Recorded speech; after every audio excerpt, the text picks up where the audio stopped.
Hey guys, me again. Back again for another quick update. I'm not dismantling the pond today. As you just saw, I've just had a delivery of a big old bag of alpha grog. So today what I'm doing is I am building a mini Bakki shower for the back vat. Flip you around again and show you where we're up to. So got a bag of alpha grog. Got all my tools out as always. On the hoover. So what we've done here is I've put a tank connector in a small Euro stacking crate, I believe it is, same as what I've done, same crates as the big ones, but about a quarter of the size. In the other two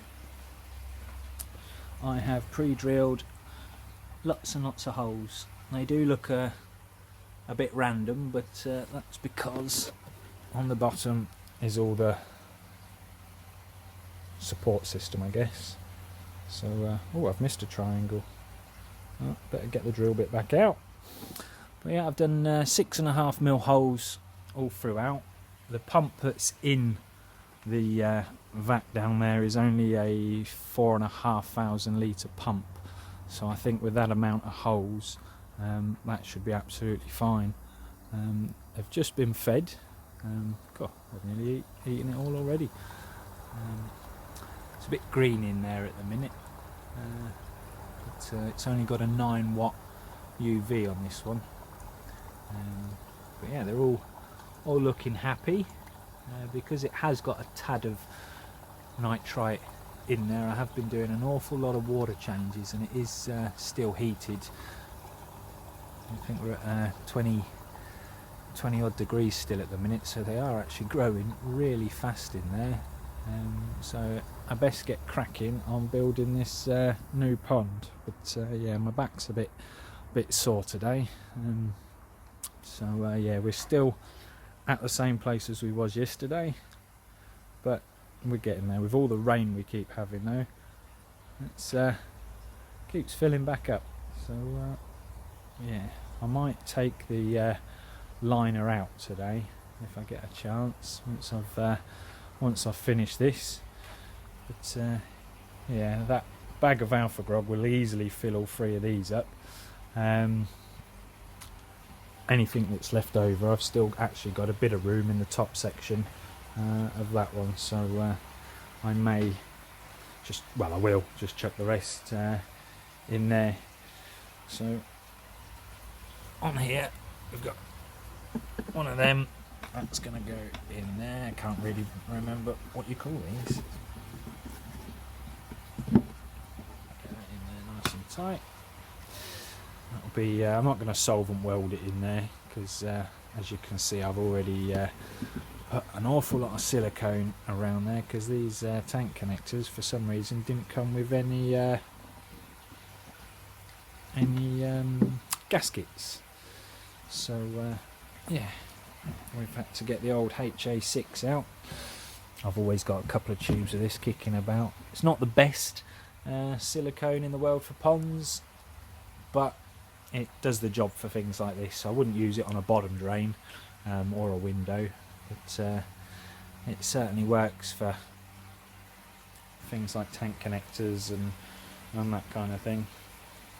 Right, well, that's where I'm up to. I'm going to get this finished, and you'll see it all up and running in the next clip. Thanks for watching. So decided to take the liner out today. Just giving it a quick brush, get most of the gravel and sludge that was stuck in some of the gaps. Yeah, that's all done. Got the liner to take out now. I double layered it when I installed it, as you can see, but that will just lift out in 5 seconds flat. Yeah, Bakki shower didn't exactly go to plan. If I can get over there. Unfortunately, I couldn't find anything in my big old pile of wood over there, and buckets and everything else I've got kicking about, but I could not find anything big enough and strong enough and stable enough to lift the K1 Media upflow bio trickle filter box up high enough to trickle into the Bakki shower. So for now I'm using 2 of the tiers of the Bakki shower to raise it up, to run it through the bottom tier, just to kickstart, I suppose, a bit of bio in there. It's not got a spray bar as of yet, but every little helps, I guess.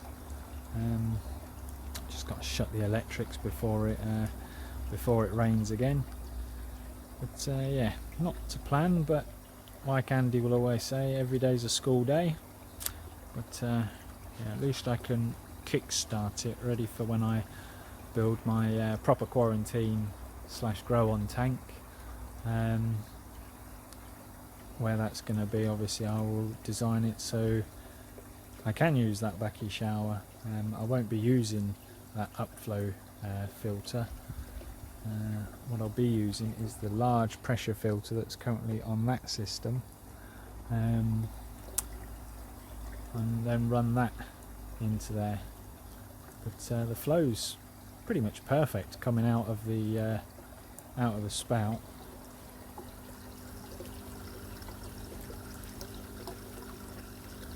So,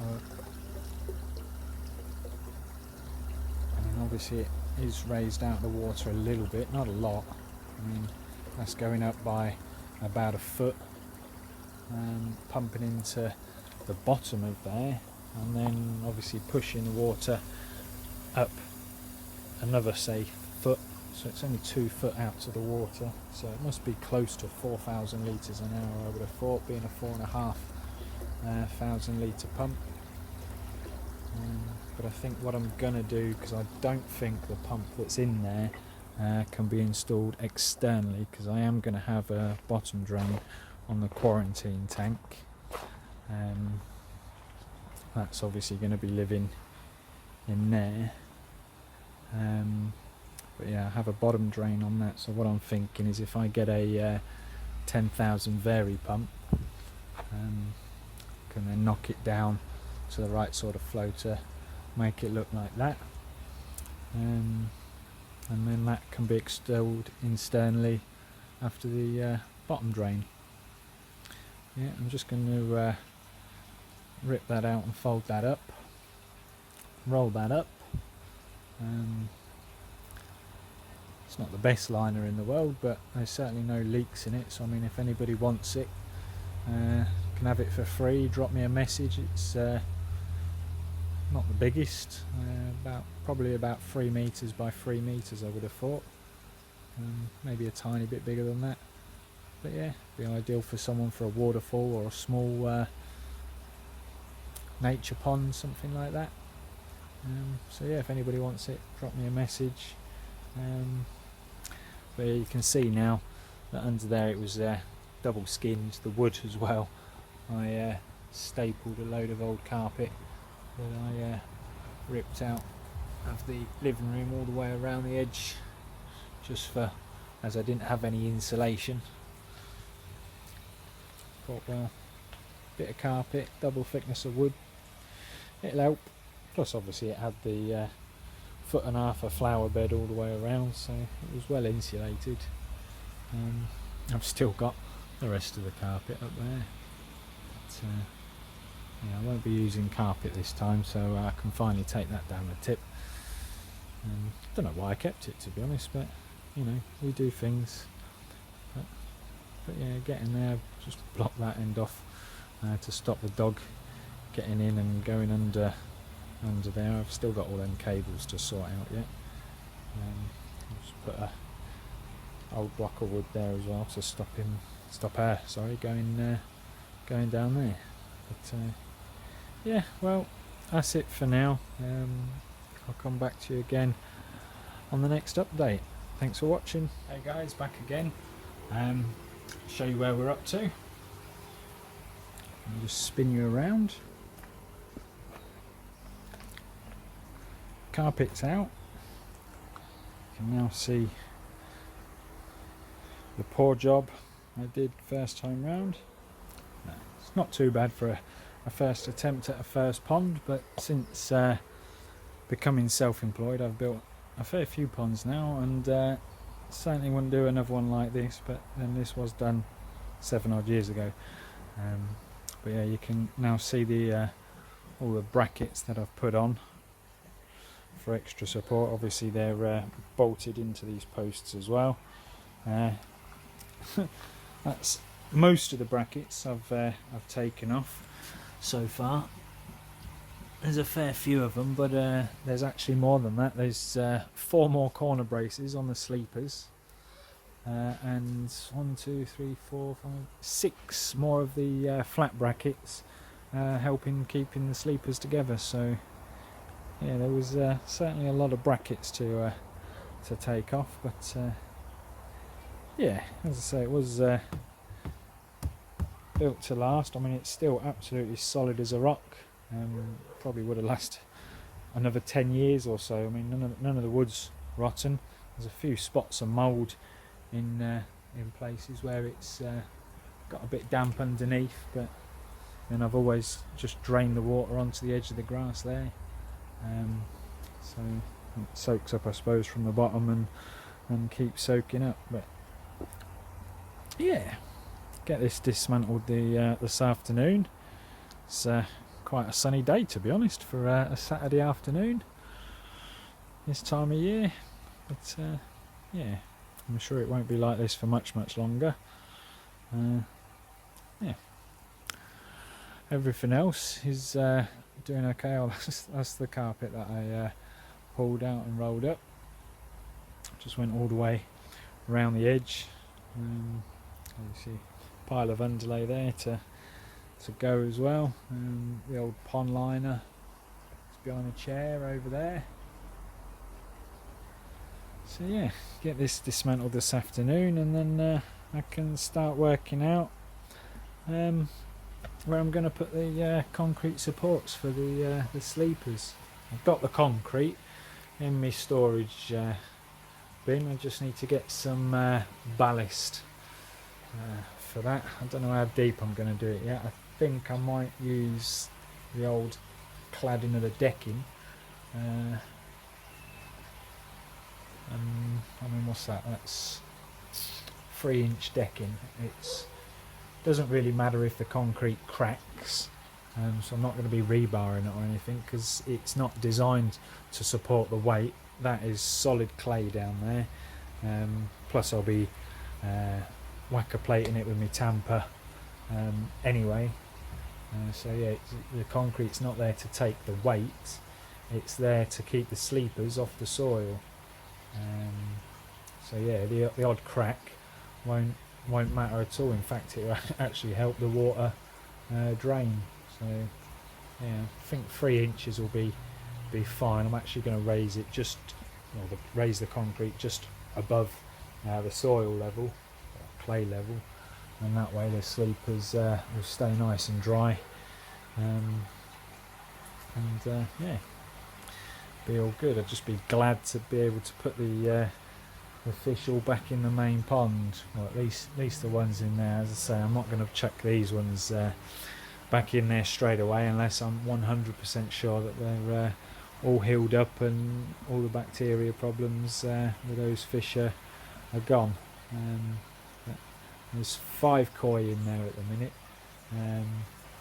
1 orfe, because unfortunately I lost an orfe during a treatment a week or 2 ago. It jumped out and I found it on the side of the decking. Unfortunately, with dry decking, they don't seem to last too long on there. So yeah, I've got 1 poor little orfe that's all on his own. So I'm not looking to keep him. So if any of my watchers out there would like an orfe in the future, when there's 100% clear that there's no problems with the fish that are in there, then he'll be free to a good home. But yeah, nothing really more to update until I dismantle the pond and start on the footings for the sleepers. As I say, I'm not looking forward to to digging them out. They're 2.5 to 3 foot deep, them ones. Got three in at that depth, so that'll be fun. I don't think it'll be any deeper than the bottom of the pond, so I might just start digging out from there until I find the concrete and then just pull it over. I think that's probably the easiest option, because I don't have a breaker at the minute. I lent it to a friend, and I did get it back, but it never worked when I got it back. So yeah, it's what you get for lending out tools. I know a friend of mine from the Peterborough Koi Club. He's got a breaker. Might be able to ask him to borrow it if I need it. If not, I'll just either rent one or buy a new one. But yeah, we'll keep you updated, keep following, and yeah, next you'll see this pond down and hopefully a pit dug for the base for the concrete. Catch you on the next one.